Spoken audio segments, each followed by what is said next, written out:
Hi friends, welcome to தாய்மை channel. இன்னைக்கு நம்ம சேனலில் குழந்தைங்களுக்கு நோய் எதிர்ப்பு சக்தியை அதிகரிக்கிறதுக்கும் அவங்களோட வெயிட் கெயினை இம்ப்ரூவ் பண்ணுறதுக்கும் ஒரு சூப்பரான கஞ்சி ரெசிபி தான் பார்க்க போகிறோம்.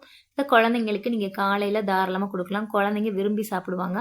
பெரியவங்களுமே இதை குடிக்கும்போது அவங்களோட இம்யூனிட்டி பூஸ்ட் ஆகிறத நம்மளே பார்க்கலாம்.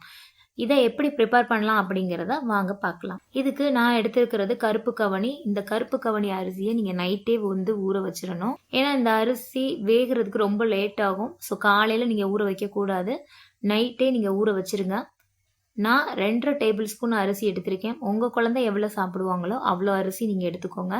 இப்போ இதை நல்லா 2 டைம்ஸ் வாஷ் பண்ணிவிட்டு நல்ல தண்ணி ஊற்றி க்ளோஸ் பண்ணி வச்சுருங்க. நைட் ஃபுல்லாக அது ஊறட்டும். இப்போ காலையில் எழுந்து பார்த்தீங்கன்னா இது நல்லா ஊறி வந்திருக்கும்.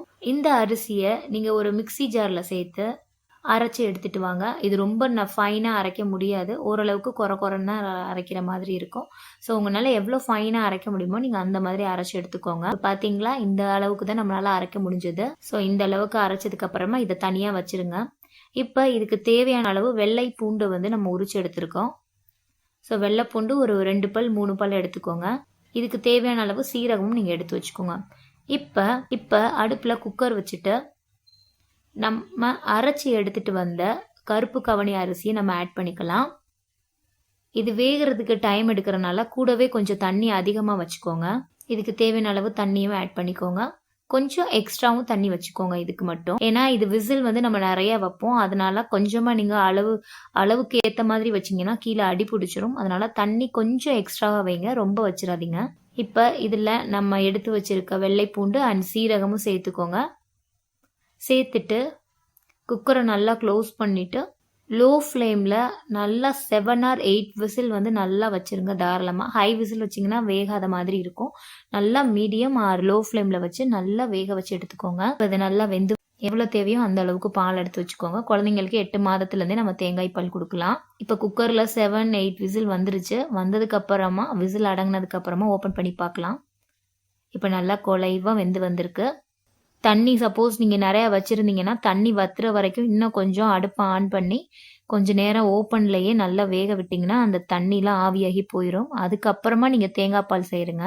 ஏன்னா ரொம்ப தண்ணி இருக்கும்போது நீங்கள் தேங்காய் பாலை சேர்க்கும்போது குழந்தைங்களுக்கு நமக்கு ஊட்டுறதுக்கு ரொம்ப கஷ்டமாக இருக்கும். அதனால் சப்போஸ் நீங்கள் தண்ணி ஓவராக வச்சிட்டிங்க அப்படின்னா அந்த தண்ணியை நல்லா கிண்டி விட்டுக்கிட்டே இருந்தீங்கன்னா தண்ணி வத்திரும். அதுக்கப்புறமா நீங்கள் எடுத்து வச்சுருக்க தேங்காய் பாலை நீங்கள் இது கூட ஆட் பண்ணிக்கோங்க.